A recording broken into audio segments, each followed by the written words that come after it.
വാഴപ്പഴം വാങ്ങിച്ചു. എല്ലാ വാഴയ്ക്കും വാങ്ങിച്ചു. നീ ഇങ്ങനെ വിളിച്ചു പോവാതെ വായം പൊളിച്ചെല്ലാം ഇങ്ങി പോരും. അച്ഛ അലുവ കൊണ്ടുവന്നോ? ഓ നിങ്ങൾ ഇങ്ങനെ സ്വീറ്റ് കൊടുത്ത ചെറുക്കൻ ഇങ്ങനെ വീപ്പക്കുറ്റി പോലെ ആയത്. ചിറ്റപ്പ എനിക്ക് അലുവ. പോടാ മോൻ അകത്തോണ്ട് വെച്ച് തിന്നെ, ഇല്ലേ കൊതി കിട്ടും. അമ്മേ അമ്മേ. ആ മോൻ എന്താ വേണ്ടേ? കഞ്ഞിയോ ചോറോ? എനിക്ക് അലുവ മതി. അലുവേ? ഇപ്പൊ എവിടുന്ന് കിട്ടി ഈ പൂതി? അപ്പത്തെ ചിറ്റമ്മ കൊണ്ടുവന്നല്ലോ, ചോദിച്ചപ്പോ പോടാൻ പറഞ്ഞു. എനിക്ക് അലുവ വേണം. സേതു, നീ ഇത് കണ്ടോ? ഏത്? കുട്ടികളെ അതും ഇതും കാണിച്ച് വെറുതെ കൊതിപ്പിക്കുക. എനിക്ക് അലുവ വേണം. ഒന്നിൽ ഇതൊന്നും മേടിച്ചോണ്ട് വരാതിരിക്കുക, അല്ലെ ഇവർക്കൂടെ കുറച്ച് കൊടുക്ക. കുട്ടികളല്ലേ, ഞാൻ ഈ രാത്രി എവിടെ പോയി അലുവ ഉണ്ടാക്കാനാ? എനിക്ക് അലുവ വേണം. മോനെ ചെറിയ അലുവ പോലത്തെ ഒരു സാധനം തന്നാ മതിയോ? അടുക്കളയെ കൊണ്ടുപോയി ചേച്ചി ഇവന്റെ വായി കുറച്ച് ഉലുവ എടുത്തിട്ടുണ്ട്. സേതു, നിനക്ക് നിന്റെ ചേട്ടന്റെ കുട്ടികളെ ഇഷ്ടമല്ലാണ്ടാ? എന്റെ പൊന്നു ചേച്ചി, ഞാൻ കോമഡി പറഞ്ഞു. ഇവിടെ നോക്കിയാൽ ശരിയാവില്ല. ഞാൻ അപ്പുറത്തോട്ടെങ്ങാനും പോവാ. അപ്പൂപ്പ അലുവ. അപ്പൂപ്പ പിള്ളേരിച്ചിരി കഞ്ഞി കുടിക്കാൻ സമ്മതിക്കും.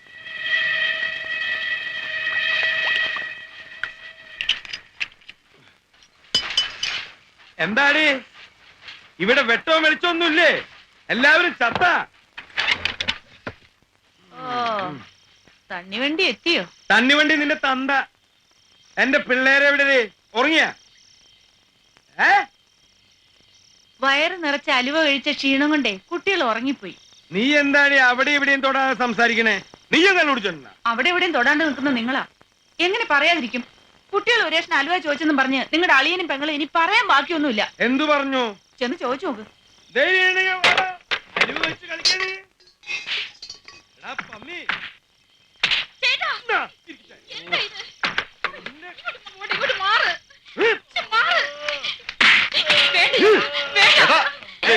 നിന്നെ കയ്യില് കുറച്ച് കാശുണ്ടെന്ന് വെച്ചിട്ടേ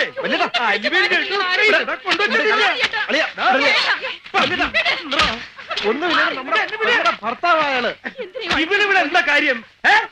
പെങ്ങളെ കെട്ടിയിട്ടുണ്ടെങ്കിലേ സ്വന്തം വീട്ടിൽ പോയി താമസിക്കുക. അലുവും ലഡുവും ഒക്കെ കള്ള മുമ്പിൽ വെച്ചിട്ടല്ല. ഞാൻ പോവാന്ന്, നീ വിട്. കൊല്ലും ഞാൻ. ഞാൻ പെരടക്കം ചെയ്തേക്കും ഞാൻ. പമ്മി അളിയാ, ഒരു മിനിറ്റ് ഇങ്ങോട്ട് വന്നേ.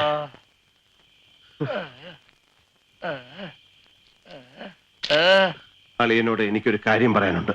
ഇതിനെ ചൊല്ലി ഞാൻ പ്രതികാരം ചെയ്യരുതെന്നായിരിക്കും.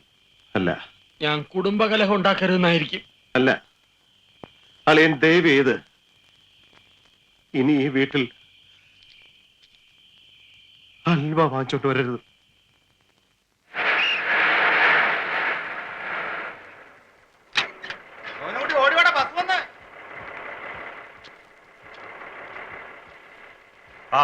ഈ വഴിയൊക്കെ ഓർമ്മയുണ്ടാ?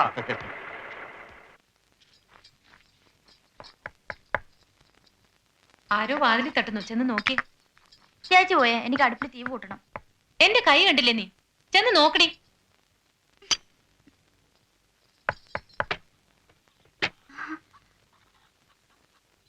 ചേച്ചി സേതുവേട്ടൻ. എന്റെ ഈശ്വരാ, ഇത്തവണത്തെ കൃഷിയൊക്കെ എങ്ങനെ ഉണ്ടായിരുന്നു? തരക്കേടില്ലെന്ന് വലിയേട്ടൻ പറയുന്ന കേട്ടു. എത്ര പറ കിട്ടും? ആ കണക്കൊന്നും എനിക്കറിഞ്ഞൂടാ. ഇപ്പൊ രാസവളത്തിനൊക്കെ എന്താ വില അല്ലേ?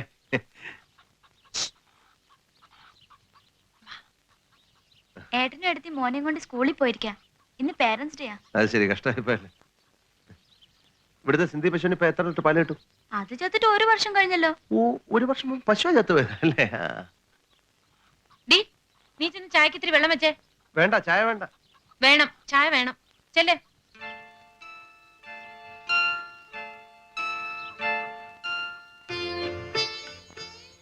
അവളോട് കൃഷിയെ പറ്റിയും പശുവിനെ പറ്റിയും സംസാരിക്കാനാണോ സേതുട്ടൻ വന്നേ? അല്ല, അവള് തെറ്റിദ്ധരിച്ചാലോ? അവക്കെല്ലാം അറിയാം. ഞാൻ എത്ര കത്തുകൾ അയച്ചു, ഒരു മറുപടിയെങ്കിലും. അതല്ലേ ഞാൻ നേരിട്ട് വന്നത്. 6 മാസത്തിന് ശേഷം എല്ലാ കാര്യങ്ങളും സേതുട്ടൻ അറിയാലോ. ഇന്ന് വരും നാളെ വരുമെന്നും പ്രതീക്ഷിച്ച് ഞാൻ തളർന്നു. നേരാമണ്ണം വല്ലതും കഴിക്കാൻ തന്നെ എനിക്ക് മനസ്സില്ലാതായി. ഉറക്കം പോലുമില്ല. ഇങ്ങനെയാണേലും ഞാൻ ഇനി അധികം നാൾ ജീവിക്കില്ല സേതുട്ട. ഈ കരച്ചില് കാണാനാണോ സുലു ഞാൻ ഇവിടം വരെ വന്നത്? ഈ നാട്ടിലായിരുന്നപ്പോ ഒന്നുമില്ലേലും സേതുവേട്ടനെ എന്നും കാണാനെങ്കിലും കഴിഞ്ഞിരുന്നു. ഞാൻ ഈ ബിസ്ക്കറ്റ് ഫാക്ടറിയുടെ തിരക്കിൽ. മതി, കുറെ നാളായി ഇത് കേൾക്കുന്നു. ഇപ്പൊ എല്ലാം ശരിയായി. പുതിയ ഗവൺമെന്റ് വന്നേ പിന്നെ വ്യവസായങ്ങൾ തുടങ്ങാൻ എത്ര എളുപ്പമാണെന്നറിയാം. സർക്കാരാണെങ്കിൽ ഭയങ്കര പ്രോത്സാഹനവും. ഇങ്ങനെ ഓരോന്ന് പറഞ്ഞിട്ടങ്ങ് പോ, പിന്നെ ആളിനെ കാണുകയില്ല. ഇനി അങ്ങനെ ഒന്നാവില്ല. മോഹം ഒന്ന് പ്രശ്നമാക്കി. ഞാൻ നോക്കട്ടെ. എടേ സുലു, യ്യോ, ആരാടി പശുവിനെ അഴിച്ചു വിട്ടത്? അകത്ത് ഭയങ്കര എലിശല്യം. കൊയ്ത്ത് കഴിഞ്ഞോണ്ടാവും. ഞാനതിനെ ഇങ്ങനെ തല്ലി. സേതു എപ്പോഴാ വന്നേ? ഞാൻ വന്നിട്ട് 5 സെക്കൻഡ് ആവും. വിളവ് എങ്ങനെയുണ്ട് ചേട്ടാ? വിളവ് ഇച്ചിരി കൂടുതലാ. വാ വാ. ഞാൻ വരാം. എന്റെ കത്ത് കിട്ടിയില്ലേ? ആ. എന്താ അതിന്റെ ഉദ്ദേശം? നിന്റെ അച്ഛൻ കുറുപ്പ് മാസ്റ്റർ എന്നെയും സ്കൂളിൽ പഠിപ്പിച്ചിട്ടുണ്ട്. അങ്ങേരോട് അന്ന് എല്ലാവർക്കും വലിയ ബഹുമാനവുമായിരുന്നു. സ്വന്തം നാടും വീടും വിട്ട് എന്നങ്ങേര് ഭാര്യ വീട്ടിൽ താമസം തുടങ്ങിയോ അന്ന് മുതൽ അങ്ങേർക്ക് തലയ്ക്ക് നല്ല സുഖമില്ല. നാണവും മാനവും കെട്ട് ഞാൻ പലവട്ടം അങ്ങയുടെ മുമ്പിൽ ചെന്ന് നിന്നിട്ടുണ്ട്. സുലുവിന് വയസ്സ് ഏറി വരികയാണ്. നിങ്ങളുടെ മോനോട് പറഞ്ഞ് അവിടെ കല്യാണം നടത്തണമെന്ന് ഞാൻ പല പ്രാവശ്യം അപേക്ഷിച്ചിട്ടുണ്ട്. അപ്പോഴൊക്കെ അങ്ങേര് പറയുക, നീ എന്തോ ബിസ്ക്കറ്റോ റൊട്ടിയോ മറ്റോ ഉണ്ടാക്കിക്കൊണ്ടിരിക്കുകയാണെന്ന്. കാലം കുറെ ആയാലൂടാ, ഇതുവരെ ഒന്നും ഉണ്ടാക്കി തീർന്നില്ലേ?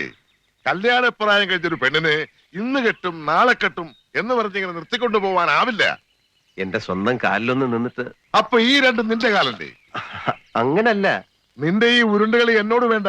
നീ നിന്നാലും കൊള്ളാം ഇരുന്നാലും കൊള്ളാം, എനിക്ക് രണ്ടിലൊന്നറിയണം. ഈ പെങ്കൊച്ചിനെ കെട്ടാൻ നിനക്ക് താല്പര്യമുണ്ടോ, അതോ കൂടെ കൂടെ ഇങ്ങനെ ഒന്ന് ശൃംഗരിച്ചേച്ചു പോകാനാണോ ഉദ്ദേശം? ചേട്ടാ, എന്റെ ബിസ്ക്കറ്റ് ഫാക്ടറി ഒന്ന് ഓടിത്തുടങ്ങണം. ആശയുടെ കല്യാണം ഒന്ന് കഴിയണം. അത് കഴിയുമ്പോ നീ പറയും നിന്റെ തന്തയുടെ 16 അടിയന്തരം കഴിയട്ടെ എന്ന്. ചേട്ടാ, ഞാൻ പറയുന്നത് എന്റെ പ്രശ്നങ്ങളാ. നീ പറഞ്ഞ നിന്റെ പ്രശ്നങ്ങളൊക്കെ തീർന്നു കിട്ടാൻ എനിക്ക് തോന്നുന്നു ചുരുങ്ങിയത് 30 വർഷമെങ്കിലും ആവുമെന്നാ.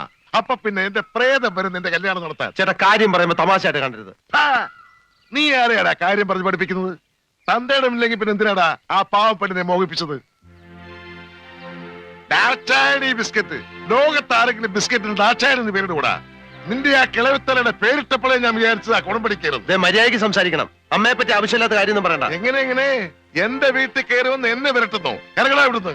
നിന്നെപ്പോലെ നട്ടിലില്ലാത്ത ഒരുത്തിനെ എന്റെ പെങ്ങക്ക് വേണ്ടടാ. കയറി പൊടിയകത്ത് ഒന്നുകളെയും എല്ലാത്തിനെ. എനിക്കിപ്പോഴാ മനസ്സിലായത് നീ വേറെ ചില ഉദ്ദേശത്തോടുകൂടി അവിടെ വരുന്നതെന്ന്. മേലിൽ നാട്ടിക്കാല് കുത്തിപ്പോരുത്. നാടേ നിങ്ങളുടെ കുടുംബ സ്വത്തൊന്നുമല്ലല്ലോ. അല്ല, പക്ഷെ ഈ വീട് എന്റെ കുടുംബസ്വത്താ. ഇനി ഇതിനകത്ത് കയറിയാൽ നിന്റെ കാലി ഞാൻ തല്ലി ഓടിക്കും. നിങ്ങൾ എന്തിനാ ഇങ്ങനെ നടന്ന് ഒച്ച വയ്ക്കുന്നേ? മിണ്ടിപ്പോവരുത്. എന്റെ പെങ്ങളെ കെട്ടാൻ വേറെ ആളുകളെ കിട്ടുമോ ഞാൻ നോക്കട്ടെ.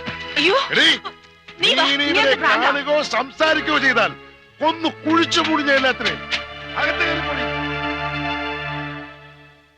കുടുംബത്തിന് ശക്തിക്ഷയം ഉണ്ടായിട്ടുണ്ടാവാം, എന്നാലും മുരുക്കം വീട്ടുകാർ മാനം വിറ്റ് ജീവിച്ചിട്ടില്ലടാ. മനുഷ്യന് വഴി കൂടെ നടക്കാൻ മേലുണ്ടായല്ലോ. കുടിക്കുക, തല്ലും പിടി ഉണ്ടാക്കുക. ആരാടാ നിന്നെ ഈ ദുശീലങ്ങളൊക്കെ പഠിപ്പിച്ചത്? ഒക്കെ എന്റെ യോഗ അമ്മവാ. ആയിരക്കണക്കിന് കുട്ടികൾക്ക് സാരോപദേശം നൽകിയ ആളാത്രേ. സ്വന്തം മകന് സൽബുദ്ധി പറഞ്ഞു കൊടുക്കാൻ മാത്രം പറ്റിയില്ല. ഇനി നിന്നെ പറ്റി ഇങ്ങനെ വല്ലതും കേട്ടാൽ അടിച്ച് നിന്റെ കാലിന്റെ മുട്ടി ഞാൻ ഓടിക്കും. എങ്കി അമ്മാവന്റെ മുട്ട് ഞാനും ഓടിക്കും. എന്തായി പറയണേ? വന്ന് വന്ന് മൂത്തവരെയും തിരിച്ചറിയണ്ടായോ? ഞാൻ പറഞ്ഞില്ലേ മോളെ, അവന്റെ സമനില തെറ്റിയിരിക്കുക പാവം. ജോലി പോയേ പിന്നെ ഇത്രയും വഷളായേ. അമ്മാവൻ പറഞ്ഞ സേതു കേക്കും. തൽക്കാലം ചേട്ടനെ അവന്റെ കമ്പനി പിടിച്ചിരുത്തിയാ മതിയായിരുന്നു. ചായ കുടിക്ക്. ആശേ, എന്റെ ഷർട്ട് തേച്ചില്ലേ? തേച്ചു. മകനെപ്പോ വന്നു? കുറച്ചു നേരമായി. സേതു, മരുമക്കത്തായൊക്കെ പോയെങ്കിലും അമ്മാവൻ ഇപ്പോഴും അമ്മാവൻ തന്നെയാണ്. അതുകൊണ്ട് മറുത്തൊന്നും കൊണ്ട് പറയണ്ട. ഈ തല തിരിഞ്ഞവനെ നീ നിന്റെ കമ്പനി കൊണ്ടുവന്ന് നിർത്തണം. ഒന്നും ഇങ്ങോട്ട് പറയണ്ട, പറയണ അങ്ങോട്ട് അനുസരിച്ചാൽ മതി.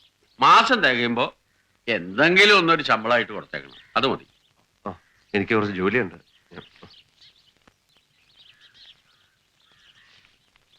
നോക്കിയും കണ്ടും നിന്നാൽ നിനക്ക് കൊള്ളാം.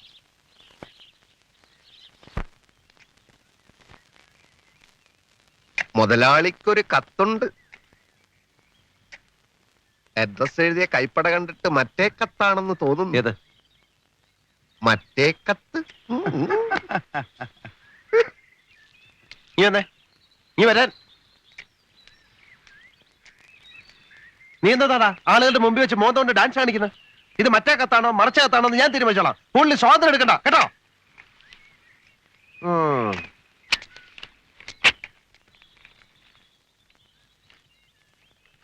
പ്രിയപ്പെട്ട സേതുവേട്ട, ചേട്ടനുമായി വഴക്കിട്ട് സേതുവേട്ടൻ അങ്ങ് പോയി.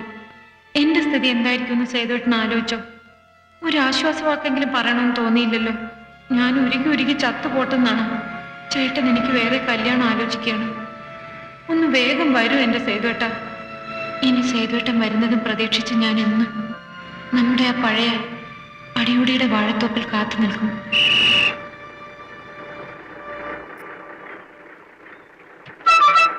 ആരാ മുകേരി മുകേരി മുകേരി? ഇറങ്ങേണ്ടവരൊക്കെ പോയേ മുകേരി. എന്താ ഇറങ്ങുന്നില്ലേ? വേണ്ട വേണ്ട, ഞാനൊരു 50 അടി അപ്പുറത്ത് ഇറങ്ങിക്കോളാം. ഇനി പരുത്തിക്കോട്ടെ വണ്ടി നിർത്തൂ. ഇറങ്ങണം ഇറങ്ങണം. ഞാൻ വേറെ ടിക്കറ്റ് എടുത്തോളാം. 50 അടിക്കോട്ട് വേറെ ടിക്കറ്റ് ഒന്നുമില്ല. ഇറങ്ങണം. ഞാൻ പരുത്തിക്കോട്ടേക്ക് ടിക്കറ്റ് എടുത്തോളാം. ഒരു കോട്ടയിൽ ഇറങ്ങണം. താനിവിടെ ഇറങ്ങിയാൽ മതി. ഇറങ്ങണോ? ഇറങ്ങാനല്ലേ പറഞ്ഞു? ഞാൻ പരുത്തിക്കോട്ടേക്ക് ഒന്നും പറയണ്ട. ഇവിടെ ഇറങ്ങി താനം കൊണ്ട് നടന്നു പോടൂ.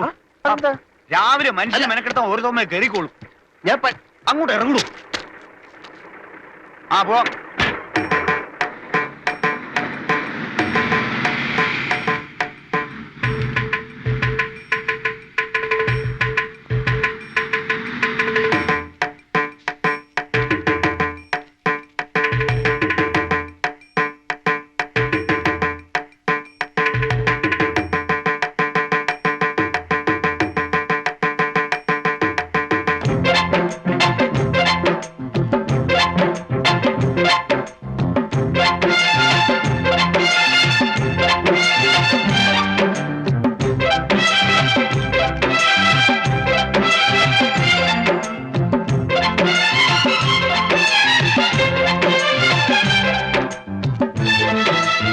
ഒരു സോഡ എടുത്ത്.